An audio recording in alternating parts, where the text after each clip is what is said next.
Wala tayong lakad ngayon, kaya tayo ay nasa bahay lang.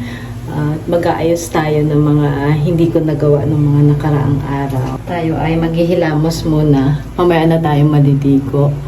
Yan, samahan niyo ako.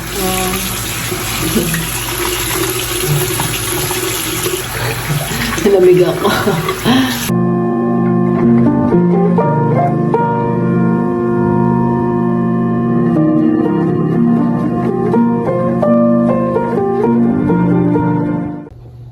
Yan, katatapos natin kumain, kaya tayo muna ay magtutoothbrush para mamaya habang maglalakad tayo, fresh tayo. Fresh!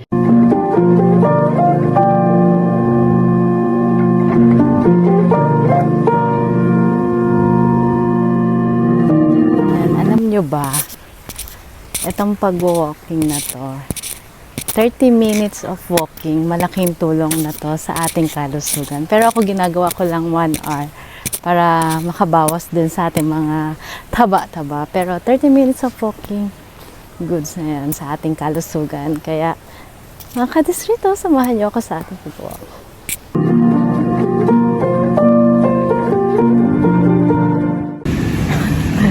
Yan, umulan na nga. Hindi kinaya. Kaya tatakbo na tayo. Umulan na.